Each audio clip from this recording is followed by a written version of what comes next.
الرحمن الرحیم السلام علیکم۔ آج نبی کریم صلی اللہ علیہ وآلہ وسلم کے ایک چہیتے صحابی کا انتقال ہو گیا تھا۔ ایک پروانہ اس محفل نور سے ہمیشہ کے لیے رخصت ہو گیا تھا۔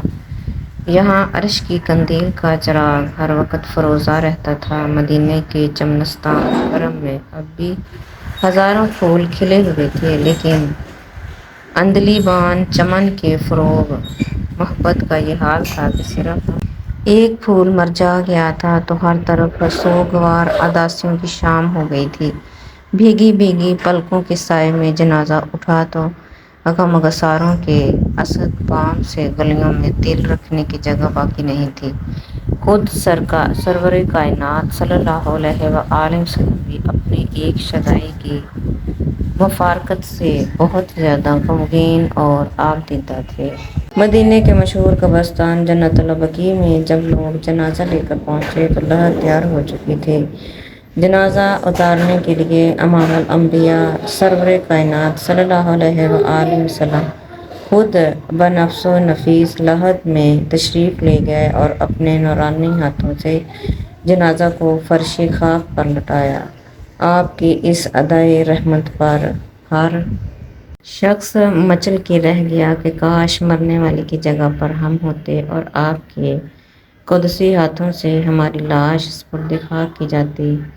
عالم گیتی کے مسافر کو گلشن جناح کی سیر کے لیے اپنی خوابگاہ سے 2 قدم بھی نہیں چلنا پڑا۔ جنت کی ساری بہاریں مرکدی ہی میں سمٹ آئیں۔ اس کی لحد میں جنازہ سے پہلے رحمت جزدانی اتر آئی ہو، آخر اس پر رشک کیوں نہ کیا جائے۔ اس بھری کائنات میں اس سے زیادہ اور کون قسمت کا دھنی ہو سکتا تھا۔ مراسم تدفین سے فارغ ہو کر سرور کائنات صلی اللہ علیہ وآلہ وسلم کا شانہ اقدس کی طرف واپس ہوئے، یوں ہی دولت سرائے اقبال میں قدم رکھا۔ ام المومنین حضرت عائشہ صدیقہ رضی اللہ تعالیٰ عنہا حاضر خدمت ہوئیں اور نشاط قلب و روح کے ساتھ حضور کا خیر مقدم کیا۔ حضرت عائشہ رضی اللہ تعالیٰ عنہا پیکر حیرت بنی کھڑی رہی تھی۔ زبان خاموش تھی، لیکن آنکھوں میں کسی مخفی حقیقت کے تجسس کا اضطراب چل رہا تھا۔ کبھی حضور صلی اللہ علیہ وآلہ وسلم کے پیرہن مبارک کو دیکھتی تھی، کبھی روح پر نظر ڈالتی تھی۔ اسی عالم طاہر میں حضور صلی اللہ علیہ وآلہ وسلم کے بالکل قریب پہنچ گئی اور سر سے پاؤں تک حضور کے پیرہن شریف کا جائزہ لیا۔ آج ان پر حیرت کا کچھ ایسا کیف طاری تھا کہ زبان نہیں کھل رہی تھی، مگر اندر ہی اندر دل کا عالم زیر و زبر ہو رہا تھا۔ حضور نے ارشاد فرمایا، عائشہ کیا تلاش کر رہی ہو؟ تمہاری جستجو کا یہ اضطراب بتا رہا ہے کہ کوئی حیرت انگیز واقعہ تمہاری نگاہ سے ضرور گزرا ہے، ورنہ اس سے پہلے اپنی آمد کے موقع پر تمہاری مسرت کے ساتھ حیرت کا یہ عالم میں نے کبھی نہیں دیکھا ہے۔ اس سوال پر ام المومنین کی آنکھیں چمک اٹھیں۔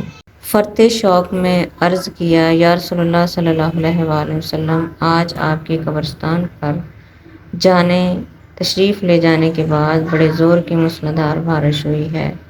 مدینے کے سارے ندی نالے جل تھل ہو گئے ہیں، ہر طرف سیلاب امڈ آئے ہیں، لیکن حیرت ہے کہ نہ تو قبرستان میں چھپنے کی کوئی جگہ ہے، نہ آپ کے پاس بارش سے محفوظ رہنے کا کوئی سامان ہی تھا۔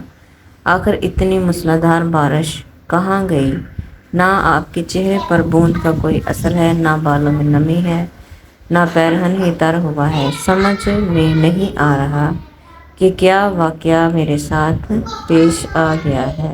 ام المومنین کا یہ جواب سن کر نبی کریم صلی اللہ علیہ وآلہ وسلم نے ارشاد فرمایا، واقعہ غلط نہیں ہے، صرف تمہاری آنکھوں نے برستے ہوئے بادل دیکھے ہیں، لیکن قبل اس کے کہ میں حقیقت کے چہرے سے نقاب اٹھاؤں، تم سے یہ معلوم کرنا چاہتا ہوں کہ میرے جانے کے بعد تم نے میرے استعمال کا کوئی کپڑا تو اپنے سر پر نہیں رکھ لیا تھا۔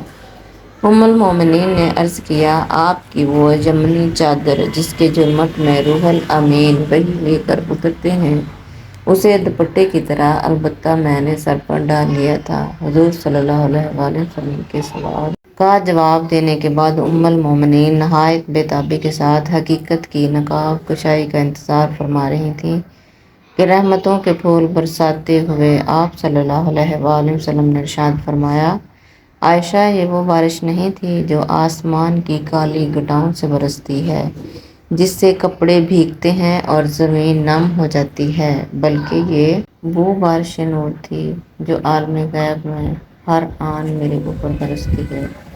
میرے نورانی جسم سے مس ہونے والے کپڑے کو جو ہی تم نے سر پر رکھا، عالم غیب کے سارے حجابات اٹھ گئے اور تمہاری آنکھوں نے عالم قدس سے برسنے والی بارش کا مشاہدہ کر لیا۔ اللہ اکبر۔ سوچنے کا مقام ہے کہ جس رسول انور کے جسم پاک سے لگی ہوئی چادر کا یہ فیضان ہے کہ اس کے سائے میں غیب کے دروازے کھلتے ہیں، نظر کے حجابات اٹھ جاتے ہیں۔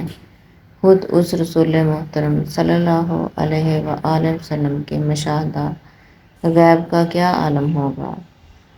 معزز ناظرین، انشاءاللہ آپ کو میری یہ ویڈیو پسند آئے گی تو پلیز اس کو لائک کیجیے گا، سبسکرائب کیجیے گا اور اپنے دوستوں میں زیادہ سے زیادہ شیئر کیجیے گا۔ شکریہ۔ اللہ حافظ۔